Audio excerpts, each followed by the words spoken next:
ओम नमः सिद्धेभ्यः। ओम नमः सिद्धेभ्यः। ओम नमः सिद्धेभ्यः। मंगलम भगवान मीरो, मंगलम गौतमोगणी, मंगलम कुंद कुंदाद्यो, जैन धर्मोस्तु मंगलम, सर्वमंगल मांगल्यम, सर्वकल्याणकारकम, प्रधानम सर्वधर्माणां, जैनं जयतु शासनम, जैनं जयतु शासनम। वंदितो सर्वसिद्धि, ध्रुवमचलमणोभवं गतिं पत्ते, मोक्षामि समय पाहुण, मृण्मो सुध केवली भणिनं। नमः समय साराय, स्वानुभूत्या चकाशते, चित्स्वभावाय भावाय, सर्वभावान्तरच्चिदे।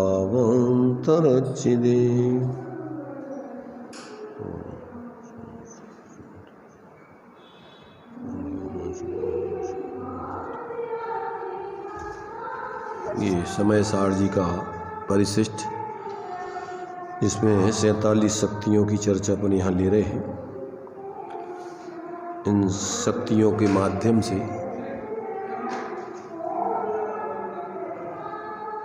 यहाँ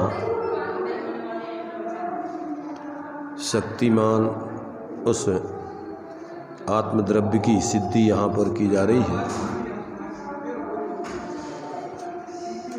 तो यहाँ पर अभी अपनी 5 शक्तियों के संबंध में चर्चा हो चुकी है। आगे क्रमशः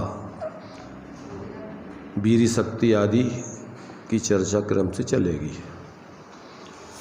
तो इसमें जीवत्व शक्ति, चिति शक्ति, दृष्टि शक्ति, ज्ञप्ति शक्ति और सुख शक्ति, ऐसी 5 शक्तियों की चर्चा अपनी हो चुकी है। अब आगे 6वें नंबर पर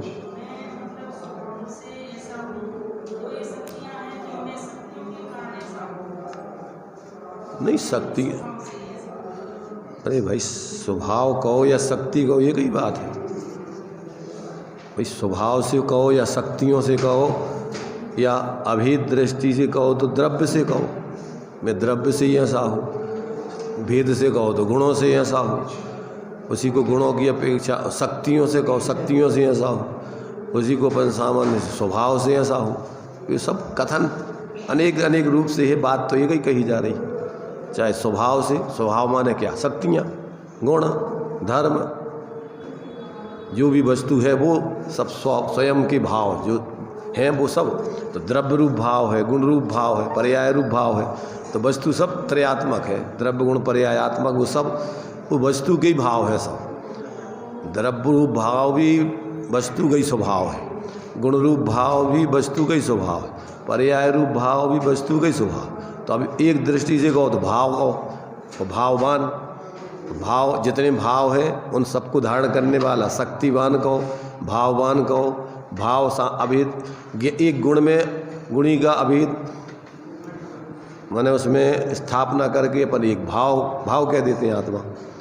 तो मतलब ये सब जितने भी कथन हैं जब सापेक्ष रूप से कहे जाते हैं तो पूरी वस्तु के बारे में कहे जा रहे हैं। वो कोई एक एक गुण, एक एक धर्म, एक एक शक्ति, एक एक पर्याय, वो उसके माध्यम से उसी वस्तु को बताना। क्यों कि वो सारी चीज़ें उसी वस्तु में रहती हैं, वो वस्तु है अखंड रूप से इन सबको धारण करने वाली। तो इन सब के माध्यम से अपने लिए अपने ही स्वरूप को समझना है। अपना स्वरूप अपने ही प्रदेशों में, अपने ही गुणों में, अपनी ही पर्यायों में ही, अपने ही धर्मों में, अपना जो द्रव्य है अपने ही द्रव्य स्वरूप। तो ये सब प्रत्येक वस्तु अपनी चतुष्टयात्मक है, द्रव्य क्षेत्र काल भाव। भेद करके कहो द्रव्य क्षेत्र काल भाव, अभेद करके कहो तो एक वस्तु। उसी को अपन, इसलिए वस्तु कैसी है, न द्रव्येण खंडयामी, न क्षेत्रेण खंडयामी, न कालेन खंडयामी, न भावेन खंडयामी। तो एक एक ये कोई अलग अलग वस्तु में थोड़ी रखे, इनमय।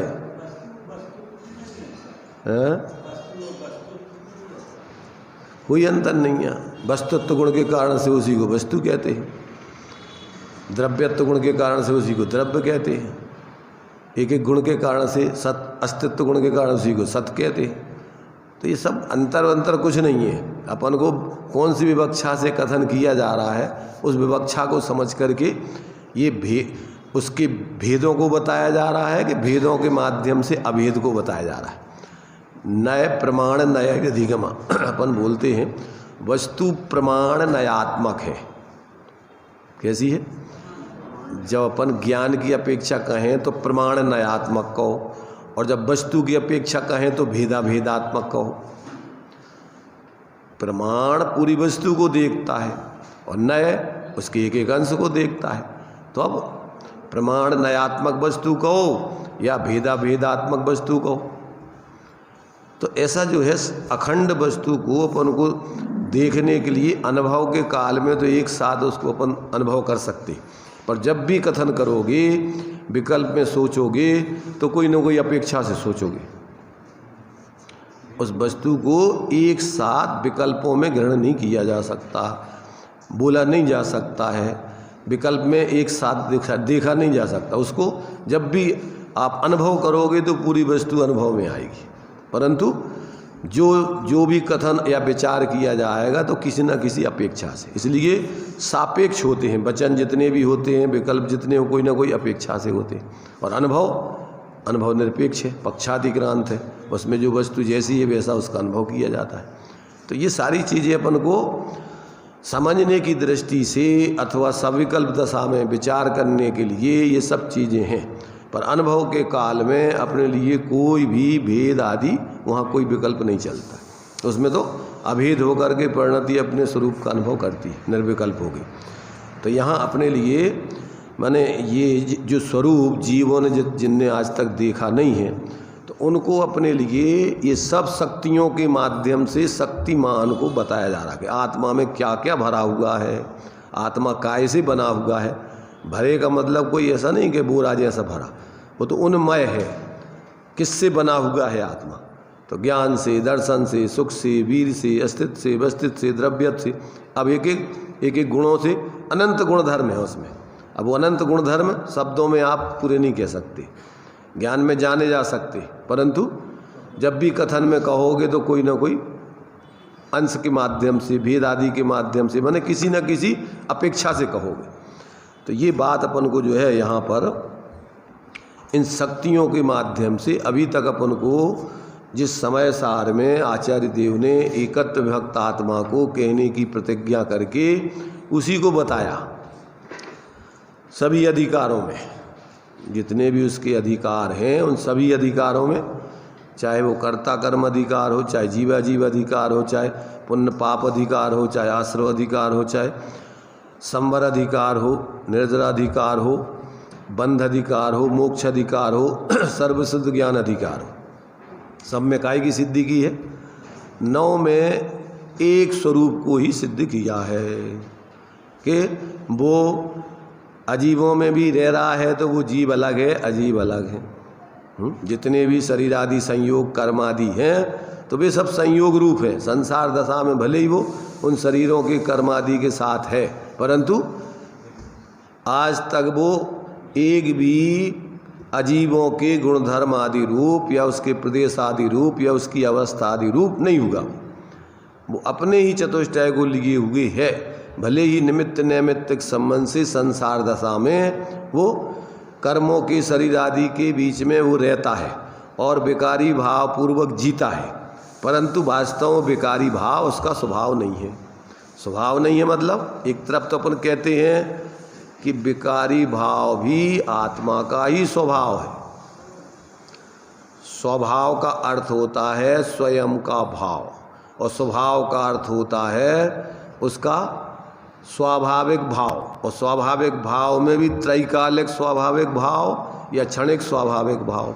अब कौन सी बात एक शब्द कही जाती स्वभाव, तो स्वभाव कौन सा, विभाव स्वभाव कि द्रव्य स्वभाव के पर्याय स्वभाव, पर्याय स्वभाव में भी स्वाभाविक भाव के वैभाविक भाव, एक देश स्वाभाविक भाव के पूर्ण, एक देश स्वाभाविक भाव के पूर्ण स्वाभाविक भाव। अब ये सारे के सारे अपन को शब्दों में ही समझाया जाएगा, परंतु जब तक अंदर में व्यक्ति अपने स्वरूप का अनुभव करके सम्यक प्रकार का जीवन नहीं जिएगा तब तक ये अपेक्षा नहीं समझेगा और इन सबको बताने का प्रयोजन नहीं समझेगा। काय के लिए सब बताना है, जीव अजीव का स्वरूप क्यों समझाना है, काय के लिए तुम्हारे लिए आश्रव बंध संबंध निद्रा मोक्ष काय को समझाना है, काय को पुण्य पाप समझाना है, काय के लिए अपन को ये सब निमित्त नैमित्तिक, इन सब का एकमात्र प्रयोजन है कि अपन इन सबको समझ करके अपने उस आत्मा को स्वभाव से, ज्ञान स्वभाव से, लक्षण से लक्षित करके ज्ञान में अपने उस आत्मा को निर्विकल्प होकर अनुभव करके देखें, जाने, उसी में स्थिरता करें। इसी में आत्मा का हित है और बाकी किसी में हित नहीं है। मात्र क्षयोपम ज्ञान में जानकारी करके और संसार के कामों में लगे रहना, इसमें हित नहीं है। बाहर से निर्वृत्ति लेकर और सिर्फ शुभ कार्य अथवा बाहर के ही कार्यों में लगे रहना, ये भी अपना, इसमें भी आत्मा का हित नहीं है। नेतागिरी में हित नहीं है, आचार्य बन जाओ, उपाध्याय बन जाओ, सब बनते हैं काल्पनिक, परंतु वो जो स्वाभाविक परिणमन होकर के जो तीन पद आपको आचार्य उपाध्याय साधु के हैं, वो सब आत्मा की स्वाश्रित अवस्था है और वो आनंदमय है। वो किसी के द्वारा दी नहीं जाती, वे तो स्वयं ही स्वरूप के अवलंबन से प्रकट करके ऐसी दशाएं हैं वो, और वो तो आनंदमय है। वे कोई कल्पना रूप नहीं है, वे कोई विकल्प रूप नहीं है, वो कोई बाहर के संयोग रूप नहीं है, वो संयोगी भाव रूप नहीं है, वो आत्मा के स्वाभाविक परिणमन है और वो वास्तव में धर्म है, मोक्ष मार्ग रूप है, एक देश धर्म है। और पूर्ण स्वरूप में लीन हो जाना वो पूर्ण धर्म है। पर्याय में पूर्ण वीतराग दशात इंद्रियानंद अपने स्वरूप के अवलंबन से अभेद होकर के और भोगता है जीव, तो वो पूर्ण धर्म है। तो अब जब तक ये नहीं समझ में आता है तो अब ये जितने भी अपने लिए संयोग आदि हैं, बाहर के व्यवहार कार्य हैं, ये सब उसी परमार्थ को समझने समझाने के लिए है, उसको सिद्ध करने के लिए है, अथवा उसको सिद्ध करके जब तक पूर्ण दशा नहीं होती तब तक अशुभ आदि कार्यों से बच करके उसमें रह करके और साधना करते हुए संसार में दुर्गति आदि से बचते हुए ऐसे मोक्ष मार्ग के संयोगी ऐसे व्यवहारिक स्थानों में जन्म लेते हुए और जीना है। तो ये जब तक व्यक्ति को ऐसा समझ में नहीं आता तब तक क्या है कि वो भ्रम में रहता है, धर्म के नाम पर भ्रम, और भ्रम में तो कोई शांति होती नहीं। माने बाहर के किसी संप्रदाय में धर्म नहीं है, किन्हीं व्यक्तियों का सानिध्य कर लेने में धर्म नहीं है। जब तक अपन अपनी परिणति को अपने स्वाश्रित जीवन रूप परिवर्तन नहीं करेंगे, स्वाश्रय को ग्रहण नहीं करेंगे, तब तक जीवन में शांति नहीं मिलना है, निराकुलता नहीं होना है, धर्म नहीं होना है, फिर अपनी धर्म के बारे में भ्रम दूर नहीं होना है। जो धर्म के बारे में अपन अनेक प्रकार की मिथ्या कल्पनाओं में धर्म बुद्धि से संतुष्ट हो जाते हैं, वो जब तक समाप्त नहीं होगा, जब तक आप वास्तव में अंदर में जो अपने स्वाश्रय से सम्यक दर्शन ज्ञान चारित्र रूप परिणमन है वो प्रकट नहीं होगा, तब तक अपनी ये भ्रांति दूर होने वाली नहीं।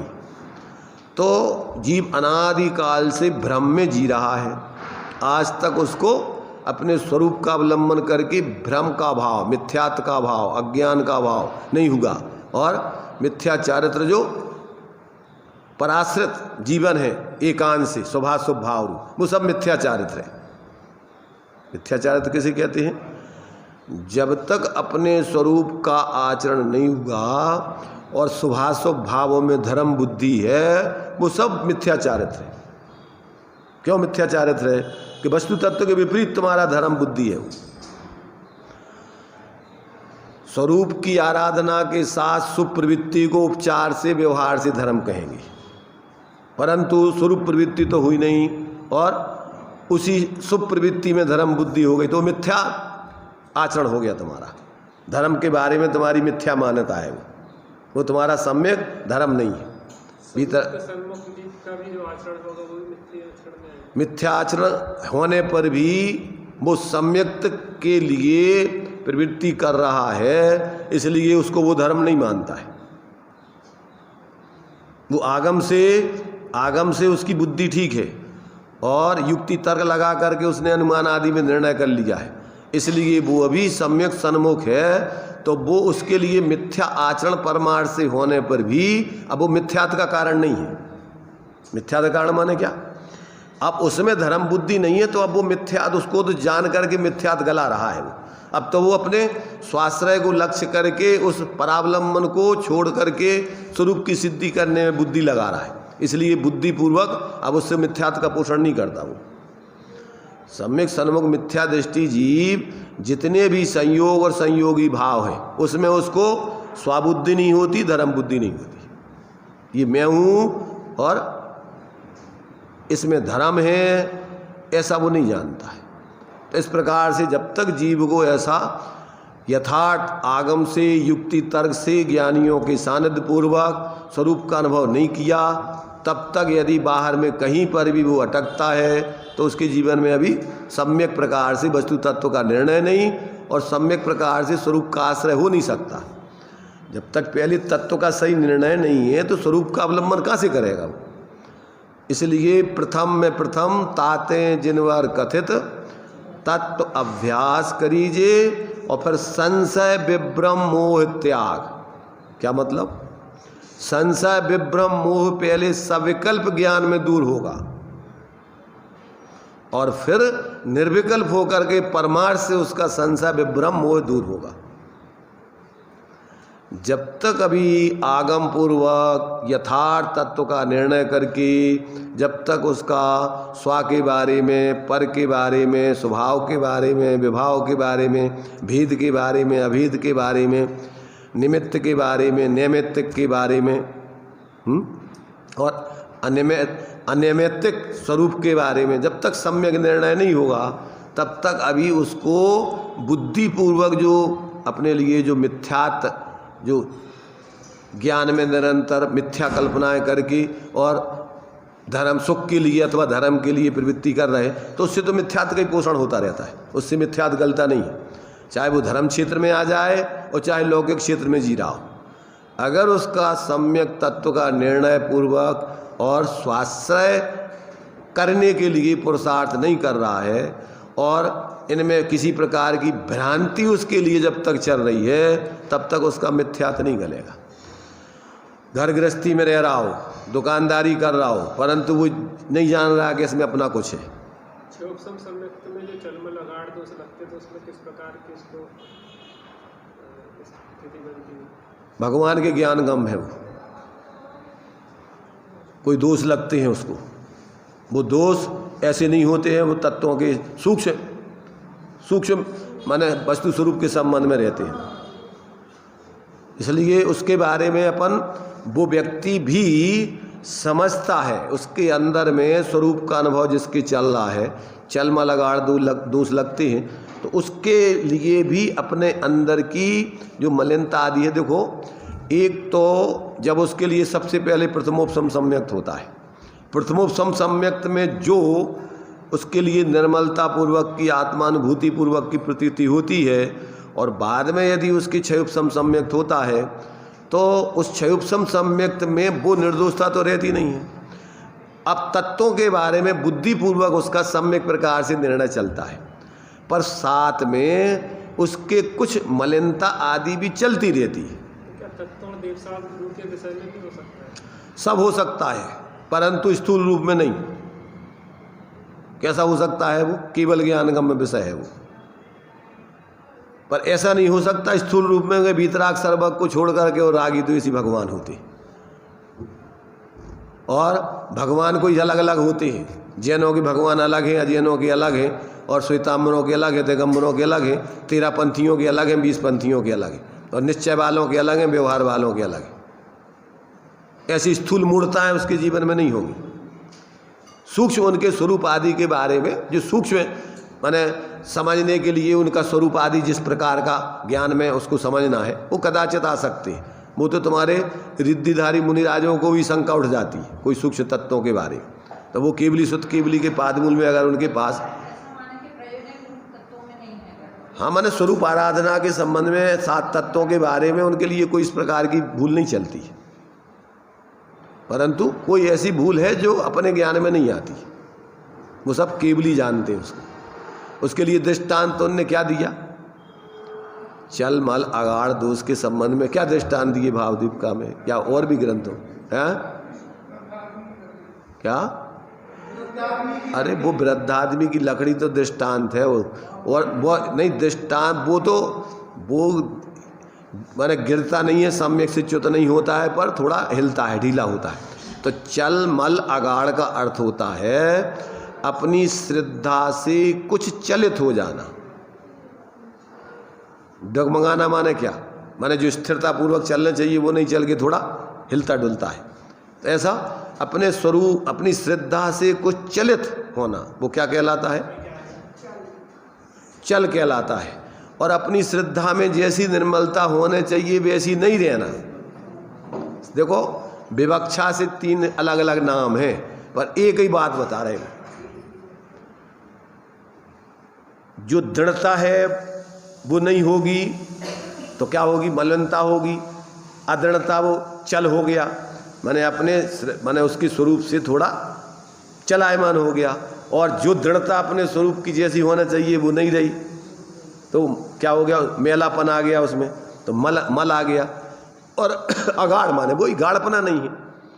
चल कहो, मल कहो, अगाड़ कहो, तीनों का अर्थ एक ही होता है, विवक्षा अलग अलग है। अपने स्वभाव से कुछ चल जाना, श्रद्धा से कुछ चल जाना, स्वभाव की श्रद्धा में जो निर्मलता होने चाहिए उसमें थोड़ा मलिनता हो जाना। और अगाड़ माने वो नास्ति रूप में, गाढ़पना अस्थि रूप में, और अगाड़ माने नास्ति रूप में। तो गाढ़पना नहीं रहा, वो अगाड़ हो गया। तो इसलिए नाम है अलग अलग 3। तो 3 तरीके से उसको बता रहे, माने एक इधर मलिनता की तरफ से बता रहा है, एक दृढ़ता की तरफ से बता रहा है, और एक निर्मलता आदि की तरफ से बता रहा है, मलिनता निर्मलता। तो वो 3 तरीके से उसको कहा जा रहा है। जैसे मान लीजिए क्षयोपशम सम्यक्त को एक वेदक सम्यक्त भी बोलते हैं, क्षयोपशम सम्यक्त भी बोलते हैं। क्या अर्थ होता है उसका? वेदक किसे कहते हैं, क्षयोपशम किसे कहते हैं?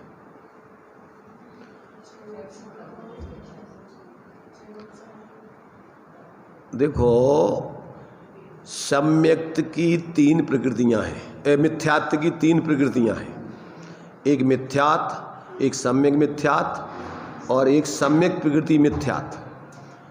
और साथ में अनंतानबंदी कसाय द्विमुखी है। अनंतानबंदी कसाय द्विमुखी कैसी है? इधर तो अपने स्वरूप का आचरण नहीं होने देती, और उधर सम्यक्त नहीं होने देती।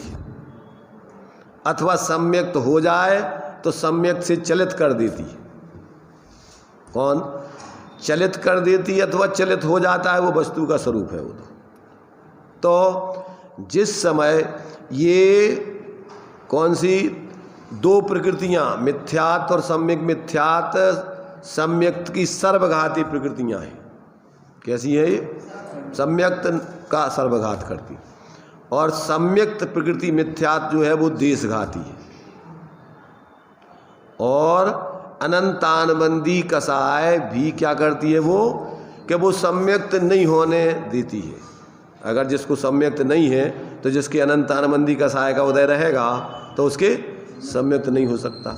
और कदाचित सम्यक्त हो जाए और फिर इसके बाद अनंतानबंदी का उदय आ जाए तो वो सम्यक्त से च्युत कर देती है। क्या कर देती है? सम्यक से च्युत। अभी मिथ्यात् में तो जब ही आएगा जब मिथ्यात् का उदय आ जाएगा। दृष्टांत क्या दिया कि जैसे पेड़ पर से फल टूट गया पर अभी जमीन पर नहीं आया है, कहाँ पर है वो?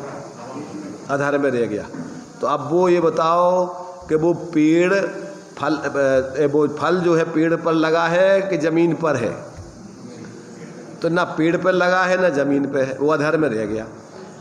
तो ऐसे ये सासाधन माने गुणस्थान है कि जिसमें सम्यक्त की तो विराधना हो गई और अभी मिथ्यात्व का उदय आया नहीं। क्या हो गया ये आसाधना कर दी सम्यक्त की, विराधना कर दी सम्यक्त की, और अभी मिथ्यात्व में आया नहीं। ऐसी स्थिति उसकी है। तो ये जो है माने इसका काल बहुत अल्प है, नियम से वो मिथ्यात्व में ही आएगा। पेड़ ऐसे फल टूट गया तो अब कहाँ जाना है उसको, अब नियम से जमीन पे आना है। सम्यक मिथ्यात्व में तो ऐसा होता है कि उसमें वो ऊपर भी जा सकता है। अगर मान लीजिए सम्यक मिथ्यात्व का उदय आ जाए तो यहाँ से लौट करके वो फिर सम्यक में जा सकता है, परंतु सासाधन में नहीं होता है। तो ये इसमें जो है ये मिथ्यात्व से संबंधित 4 गुण स्थान बतलाए। तो मिथ्यात्व कर्म के उदय में पहला गुण स्थान, अनंतानबंदी कर्म के उदय में किसी एक प्रकृति के सासाधन, सम्यक मिथ्यात्व कर्म के उदय में मिश्र गुण स्थान, और सम्यक प्रकृति का उदय हो अथवा इन प्रकृतियों का उपशम क्षय हो, क्षय उपशम का हो। तो इसमें क्षय उपशम क्या कहला जाए कि 6 प्रकृतियों का अनुदय। क्षय उपशम की परिभाषा क्या है? सर्वघाती प्रकृतियों का सद उदयाभावी क्षय, सदवस्था रूप उपशम और देशघाती प्रकृति का उदय, वो क्या कहलाता है? क्षय उपशम। तो वो कर्मों के सर्वघाती प्रकृतियों का उदय नहीं होना, उसी का नाम है क्षय, और सत्ता में बने रहना, उदय में नहीं आना, उसी का नाम है उपशम, और देशघाती प्रकृति का उदय बने रहना, उसका नाम है क्षय उपशम। क्षय उपशम पूर्वक और देशघाती प्रकृतियों के उदय पूर्वक जो भाव बनते हैं वो कहलाते क्षयोपशमिक भाव। तो ये सम्यक्त के जो इस प्रकार से प्रकृति का उदय है उसमें ये क्या होता है कि ये जो सर्वघाती में जो अनंतानबंदी है वो भी सम्यक्त की सर्वघाती प्रकृति, मिथ्यात्व प्रकृति है वो भी सर्वघाती, सम्यक मिथ्यात्व है वो भी सर्वघाती। तो इन 6 का क्या होना? 6 का अनुदय और सत्ता में उपशम और देशघाती क्षय उपशम प्रकृति का उदय, ऐसी स्थिति में क्षय उपशम सम्यक्त कहलाता है। अब उसी को जब अपन वेदक बोलते हैं तो सम्यक्त प्रकृति का वेदन करने के कारण से उसी क्षय उपशम सम्यक्त को वेदक सम्यक्त बोलते हैं। काय के कारण से? एक प्रकृति का वेदन होने की अपेक्षा उसी को वेदक, और सर्वघाती प्रकृतियों का अनुदय सद्वस्था रूप उपशम होने के कारण उसको क्षय उपशम। ये विवक्षा उन कर्मों के सर्वघाती स्पर्धकों के अनुदय और सत्ता में बने रहने की अपेक्षा क्षय उपशम, और देशघाती प्रकृतियों के उदय वेदन करने की अपेक्षा वेदक। तो नाम उसका इन कर्मों के एक प्रकृति का वेदन करने से वेदक और 2 प्रकृतियों का वेदन नहीं करने की अपेक्षा क्षय उपशम। समझ में आया? तो ये जो है मतलब ये तो अपन को देखो कर्मों की तरफ से कथन कर रहा है, क्योंकि जीव के भाव होते हैं इसमें। ये तो निमित्त की तरफ से कथन है, नैमित्तिक रूप में जीव के तत्संबंधी भाव होते हैं। कैसे भाव होते हैं? जिस समय उसके उपशम सम्यक्त होता है तो उस समय तो बिल्कुल निर्दोष आत्मा की ऐसी, बिल्कुल जैसे छायक सम्यक्त में आत्मा की दृढ़ प्रतीति होती है, बिल्कुल निर्दोष ऐसी अनुभूति प्रतीति बढ़ती है। छायक सम्यक्त में बिल्कुल निर्दोष प्रतीति, उसमें किसी प्रकार की कोई मलिनता आदि नहीं। अब क्षय उपशम सम्यक्त में उसको इस प्रकार से थोड़ी मलिनता बढ़ती है। इसके लिए अपन देखो जो चारित्र मोह संबंधी अपन जो चर्चा करते हैं तो उसमें जो संजुलन कषाय है, संजुलन कषाय का क्या काम है?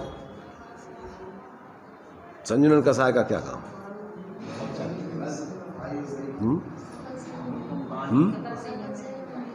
सकल संयम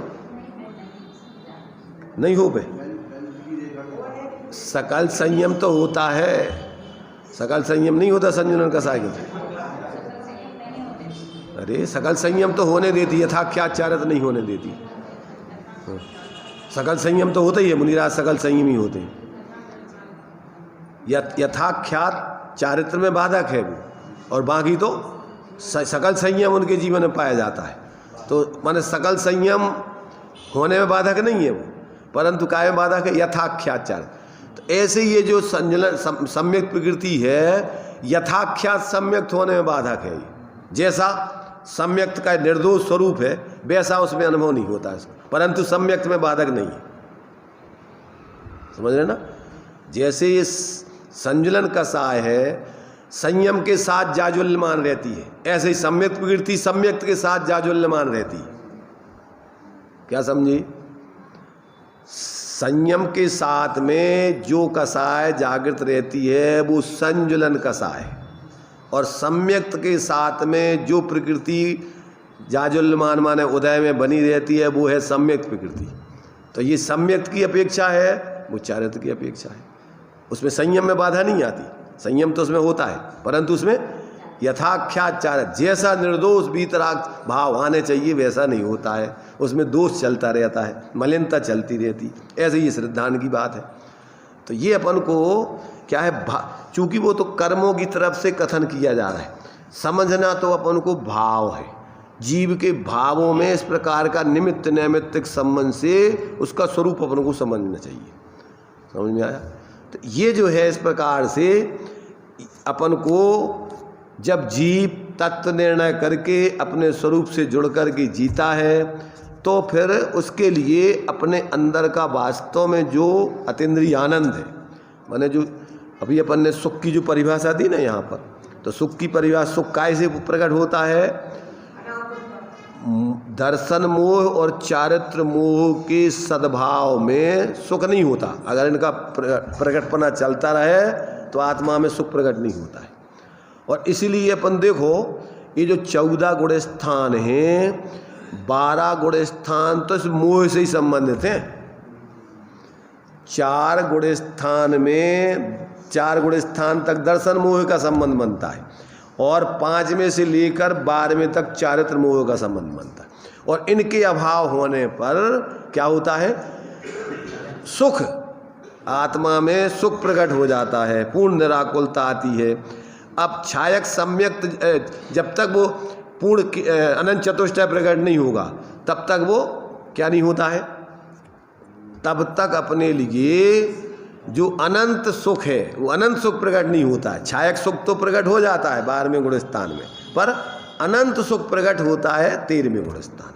तो इस प्रकार से ये क्या है? तो 12वें गुण स्थान में मोह का क्षय तो पहले होता है। 12वें गुण स्थान के पहले पाए में मोह क्षयात, फिर इसके बाद ज्ञानावरण दर्शनावरण अंतराय क्षयाच केवलम दूसरा पाया है। तो इसका मतलब क्या हुआ कि इन 3 कर्मों का एक प्रकार से एक साथ क्षय उपशम आदि चलता है। किनका? ज्ञानावर्णी दर्शनावर्णी अंतराय का, तभी एक ही साथ उनका क्षय होता है। इसलिए इन 3 कर्मों का क्षय उपशम सभी जीवों को बना ही रहता है, चाहे वो निगोदिया हो तो भी उनको 3 कर्मों का क्षय उपशम। कितना?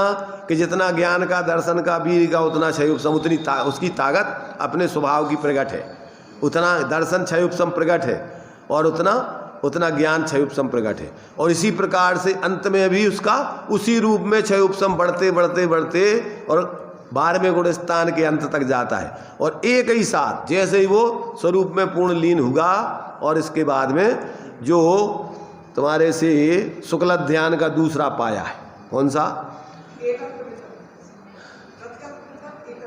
एकत्व वितर्क अविचार। पहला है पृथक वितर्क विचार, और दूसरा है एकत्व वितर्क अविचार। तो वहाँ अब क्या है? भेद सब खत्म, एक के ऊपर आश्रित होकर के जहाँ ध्यान हुआ और जहाँ विकल्प संपूर्ण खत्म हुए, वहाँ फिर संपूर्ण क्या है? मोह के क्षय होने के बाद, ज्ञानावरण दर्शनावरण अंतराय का क्षय होने के बाद, और फिर केवल ज्ञान प्राप्त हो जाता है। उस समय जीव अनंत चतुष्टय को प्राप्त करके अरहंत दशा को प्राप्त कर लेता है। तो यहाँ माने एक प्रकार से दर्शन मोह और चारित्र मोह, इन 2 प्रकृतियों के कारण से ही जीव मूल में निमित्त नैमित्तिक संबंध से, भावों से कहें तो जीव मिथ्यात्व के कारण से और कसायों के कारण से दुखी है। कैसे दुखी है? मिथ्यात्व के कारण से और कसायों के कारण से दुखी है। तो जब तक इसके विपरीत अभिप्राय चलता है तब तक कसायों की मंदता तो हो सकती है, पर कसायों का अभाव नहीं हो सकता है। कसायों का अभाव कब होगा? जब इसको मिथ्यात्व का अभाव हो। तत्वों को समझ करके स्वरूप के अवलंबन से जब तक स्वरूप की अनुभूति प्रतीति नहीं होती तब तक इसके मिथ्यात्व का नाश नहीं होता, और मिथ्यात्व का नाश हुए बिना इसकी कसायों का भी अभाव नहीं हो सकता है। कसायों का अभाव मिथ्यात्व के नाश के साथ कसाएं भी तुम्हारी पराश्रय की जो वृत्ति है वो क्षीण होने लगती। स्वरूप का अवलंबन जहाँ से हुआ, अनुभूति प्रतीति जहाँ से हुई, स्वरूप की स्थिरता वहाँ से चालू हुई, और वही फिर धीरे धीरे आगे स्थिरता बढ़ाना है। अब मिथ्यात्व का अज्ञान का नाश तो हो गया, अब क्या होगा? अब चारित्र संबंधी अस्थिरता जो परावलंबन है कमजोरी वसात, अब वो तुम्हारे लिए अब धीरे धीरे बाहर से निर्वृत्ति करके जीव स्वरूप अवलंबन करके उस प्रवृत्ति को बढ़ाता है, और जितनी जितनी बढ़ाता है उतनी उतनी आकुलता खत्म होती जाती। इस स्वानुभव गम में प्रत्येक व्यक्ति जीवन में प्रयोग करे तो उसकी समझ में आता है, और प्रयोग नहीं करे तो उसको कुछ समझ में नहीं आता है। समझ रहे ना? अब वो दुखी तो है। प्रत्येक व्यक्ति जब तक अंदर में अपने स्वाश्रय को ग्रहण करके निर्विकल्प दशा को नहीं पाता तब तक जीवन में शांति की गंध नहीं आती। शांति मिलती है अपने स्वाश्रय से। अब स्वाश्रय को जब तक, अब स्वा कोई बताने के लिए सारा का सारा खत्म, जितना चारों अनुयोग जिनागम है वो काय के लिए है? वो भेद विज्ञान कराने के लिए है। वो अपने स्वरूप से जुड़ करके स्वाश्रय रूप जीवन जलाने के लिए, चाहे वो प्रथमान योग हो, चाहे कर्णान योग हो, चाहे चरणान योग हो, और चाहे द्रव्यान योग हो, सबका प्रयोजन एकमात्र वीतराग विज्ञानता की सिद्धि कराने के अलावा और कुछ नहीं। और ये वीतराग विज्ञानता, जिस ज्ञान में से मोहराग देश अभाव हो गए उसका नाम है वीतराग विज्ञानता। वीतराग, बीत गया है राग, तो उसमें मोह और द्वेष तो पहले ही बीत जाएगा। राग जाता है 10वें गुण स्थान में, द्वेष जाता है 9वें गुण स्थान में, और मोह चला जाता है चौथे गुण स्थान में, तो वीतराग कहाँ होगा? 10वें गुण स्थान के बाद वीतराग होता है, और पूर्ण विज्ञानता होती 13वें गुण स्थान में। सामान्य रूप से सम्यक ज्ञान रूप में वीतराग विज्ञान तो हो गया, पर पूर्ण केवल ज्ञान रूप और पूर्ण मोह का क्षय 12वें गुण स्थान में होकर और फिर 13वें गुण स्थान की प्राप्ति होकर अब जीव क्या हो गया? भाव क्या बन गया? भाव मोक्ष हो गया उसका। भावात्मक रूप में अब उसको कोई तकलीफ नहीं। अब संयोग रूप दृष्टि मोक्ष चौथे में हो जाता है। अपनी दृष्टि में अपना मुक्त स्वरूप आ गया, दृष्टि मोक्ष हो गया। परंतु अब दृष्टि मोक्ष हो जाने पर अब क्या करना है? मोह माने कसाय मोक्ष होना है। क्योंकि आकुलता कसाय की चल रही है। दर्शन को धर्म का मूल कहा है, दंसन मूलो धम्मो, और चारित्रम खलु धम्मो। चारित्र ही वास्तव में धर्म है, और दर्शन धर्म का मूल है। उस मूल पर ही चारित्र का भवन खड़ा होता है। अगर मूल नहीं है, जैसे भवन की तुम्हारी नींव के ऊपर ही भवन खड़ा होता है, तो अगर तुम्हारा सम्यक दर्शन का अपने स्वरूप की दृष्टि नहीं बनी तो अब स्थिरता काय में करोगे? जिस स्वरूप की माने तुम्हारी दृष्टि बन गई कि यही मैं हूँ, ऐसी प्रतीति हुई, तो अब उसी पे तो स्थिरता करोगे। तो जो तुम्हारा जो है श्रद्धा का जो तुम्हारे लिए क्या हो गया? नींव भरी गई, माने नींव बन गई। अब उसी के ऊपर भवन खड़ा होना है। काय पे भवन खड़ा करोगे? जो तुमने नींव बना ली है उसी के आधार। तो जो तुम्हारी अपने परद्रव्यों से भिन्न आत्मा की अनुभूति प्रतीति हो गई, अब उसी में तो स्थिरता करना है। स्थिरता का करना है, और वही धर्म है। स्वरूप में स्थिर हो जाना ही धर्म है, और स्वरूप में स्थिर नहीं हो करके इधर उधर भटकते रहना, विकल्प करते रहना, इसमें सब में अधर्म है, कोई धर्म नहीं। और इसी को यहाँ इस सब तरफ से आपको उसी बात को सिद्ध कर रहे हैं। तो अभी अनेक दृष्टिकोणों से, भेदों से, अभेद से, सामान्य से, विशेष से, अब अनेक दृष्टिकोणों से अपने स्वरूप की सिद्धि कराकर और उसी स्वरूप की श्रद्धा ज्ञान लीनता पूर्वक उसी अपने स्वरूप में स्थिर होने की प्रेरणा यहाँ दी जा रही। और इसके अलावा कोई धर्म नहीं है। धर्म क्या है? बाकी और जो कुछ भी तुम करो धर्म के नाम पर, वो सब तुम्हारी अपनी मानी हुई धर्म की मान्यता है। धर्म तो वस्तु स्वभावो धम्मो, दंसन मूलो धम्मो, और चारित्रम खलु धम्मो। 3 प्रकार से धर्म समझ लो। एक तो अपना आत्मा का द्रव्य स्वभाव, और एक उसकी दृष्टि दर्शन और एक उसकी लीनता। ये तीन, बस तीन में सब धर्म है तुम्हारा। कौन सा धर्म है? वस्तु स्वभावो धम्मो, दंशन मूलो धम्मो और चारित्रम खलु धम्मो। कितने प्रकार का धर्म होगा? एक तुम्हारा स्वभाव, द्रव्य त्रकालिक द्रव्य स्वभाव, उसी की दृष्टि और उसी की लीनता, बस होगा धर्म। इसके अलावा सब भ्रम है धर्म के नाम पर। उसी स्वरूप को अपन यहाँ समझने के लिए ये अपन शक्तियों की चर्चा कर रहे हैं। तुम्हारा स्वरूप कैसा है, किमात्मक है, उसके लिए अपन को ये सब भेद करके समझा रहे हैं। अभेद वस्तु है, पर समझने के लिए बिना भेदों के उसको समझाया नहीं जा सकता है, व्यवस्था ही नहीं है। तो अब उसी अभेद को समझाने के लिए भेद से चर्चा कर रहे हैं अपन। क्या कर रहे हैं? चर्चा में ही धर्म नहीं है, ध्यान रखना। सुनने सुनाना ही धर्म नहीं है। सुनकर सुनाकर जो सुनाने वाले हैं वे अगर जिसके बारे में सुना रहे हैं अगर उसका उनको अनुभव नहीं है तो फिर कोरा शास्त्री सुनाना है, उधारी का सुनाना है, वो खुद की पूंजी का नहीं है। जिन्होंने अगर अंदर में उसको देख करके और फिर इसके बाद दूसरों को भी बता रहे भैया ये तुम्हारा स्वरूप है, इसमें शांति है, तो वो तो नगदी का काम है। अन्यथा क्या है? अगर ये पढ़ कर के शास्त्रों को दूसरों की सुनी सुनाई तो उधारी खाता की दुकान चल रही है, अभी नगदी वाली दुकान नहीं है। मदन मस्त सुनाई दे रहा हो तुम्हें? हाँ, बोले ही नहीं रहे। क्या कह रहे हम? नहीं कछु का समझ में हम क्या कहिए भाई? तुम्हारा ध्यान कम और चलोगा का? कान को इलाज चल रहा हो? अच्छा अच्छा अच्छा। क्या? वेदक सम्यक तुरीति के वेदन से क्षयोपम सम्यक सर्वघाती प्रकृतियों के अनुदय और उपशम से उसको क्षयोपम बोलते।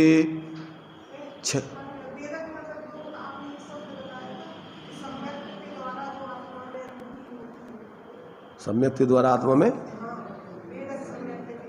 हाँ, वेदक के क्या बताया शब्द हमने? अब हमने तो बहुत से शब्द बोले, कौन से शब्द को कह रही तुम?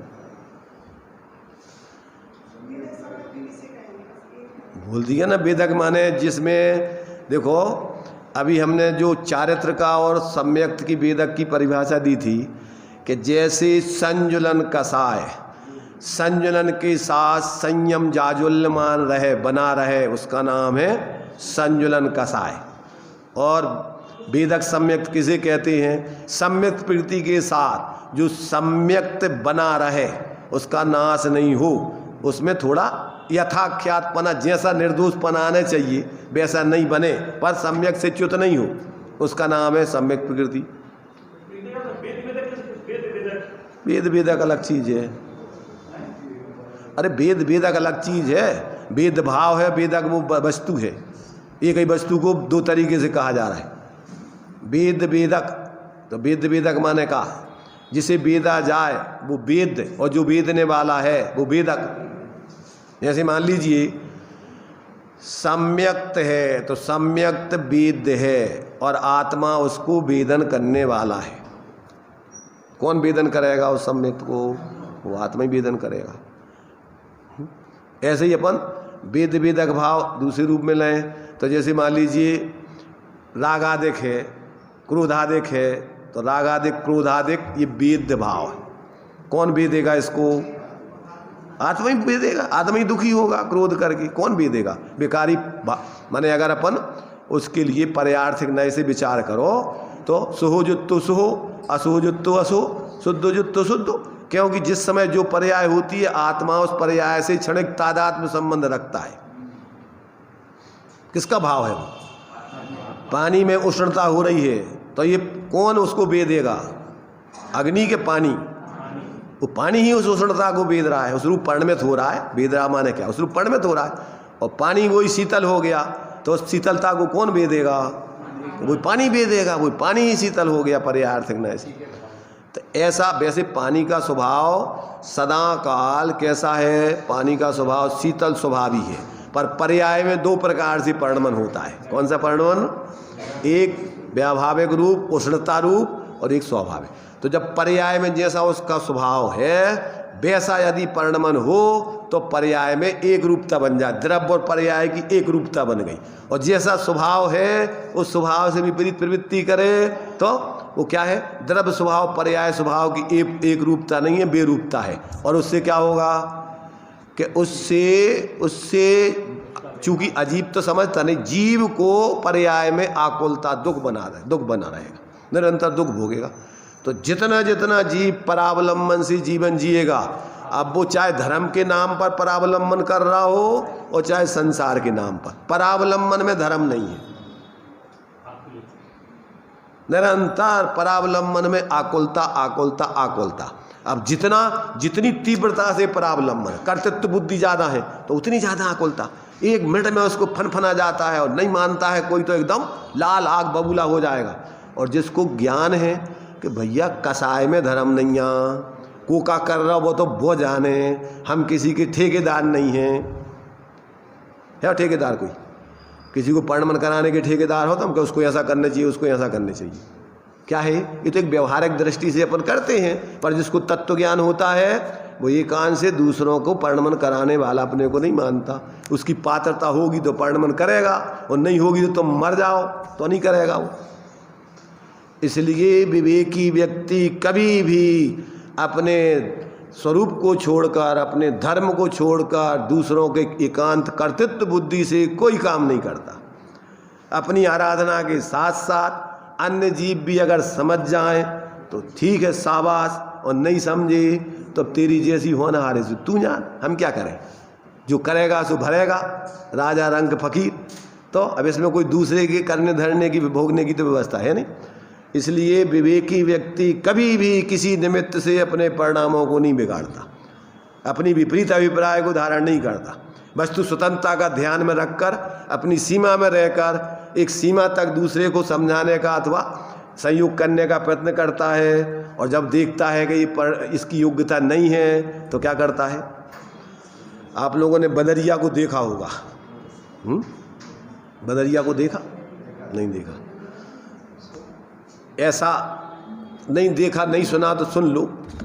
बंदर होता है, बंदरिया जो होती है उसका बच्चा जब होता है और कदाचित मान लीजिए कि उसको अपने डब में बैठा करके और पानी भरते जाओ, नीचे से नली लगा करके पानी भरते जाओ, तो बदरिया क्या करती है कि उस बच्चे को पहले बचाने के लिए वो अपने ऊपर बिठा लेती है, ऊपर कर लेगी और वो ऊपर होती जाएगी, ऊपर होती जाएगी। अब देखा कि अब ये तो पानी हमारे मुँह में ही भर रहा है, तो क्या करती फिर वो कि उस बच्चे को नीचे करके उस पर खड़ी हो जाती है।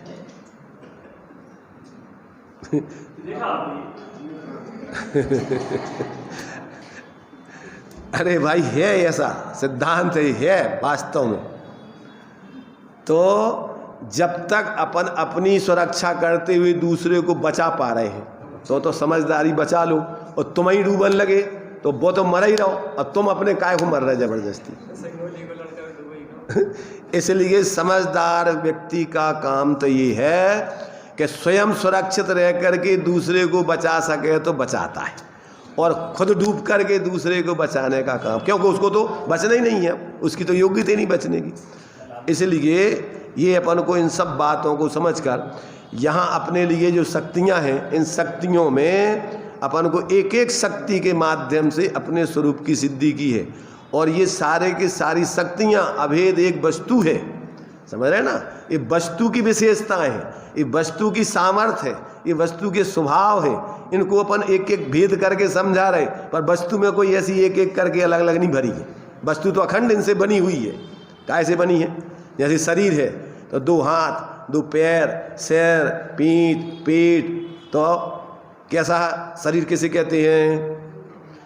दो हाथों को, दो पैरों को, एक सिर को, किसको शरीर कहते हैं? इन सब मय अभेद शरीर है। इनमें से अलग कर दो एक एक को तो शरीर नाम की कोई वस्तु नहीं। इसलिए ऐसे ही इन सारी शक्तियों मय, गुणमय, धर्ममय, प्रदेशमय आत्मा है पूरी। सब द्रव्य गुण पर्यायात्मक ऐसी पूरी वस्तु है।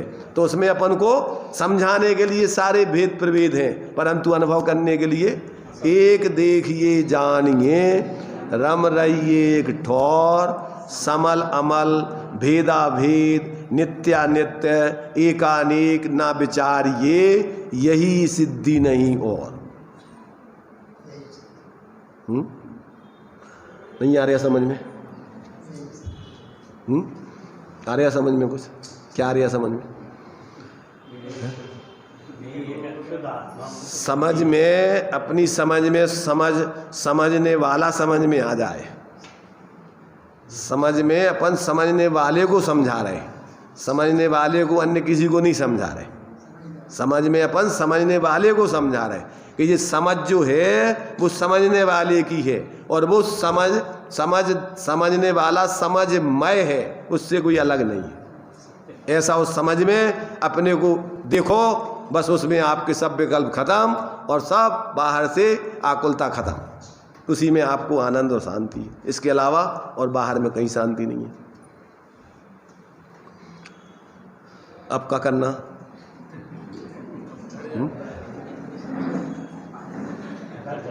घर कौन सा? पहले तो घर, पहले घर समझा रहे। घर तुम्हारा निज घर पे ना विश्राम नहीं, या हम तो कबहू ना निज घर आए, पर घर फिरत बहुत दिन बीते।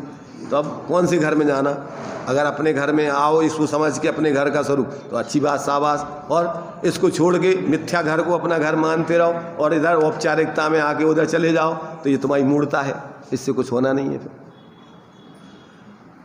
तो देखो, और फिर समझ करके समय रहते हुए जीवन की संध्या होने के पहले पहले अगर ज्ञान का दीपक जला लोगे तो अंधेरे में नहीं भटकना पड़ेगा। और अगर जीवन की संध्या होने के पहले पहले अगर ज्ञान का दीपक नहीं जलाओगे तो अंधेरे में कहाँ जाओगे पता नहीं पड़ेगा। चलिए,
परमेश्वरी भगवान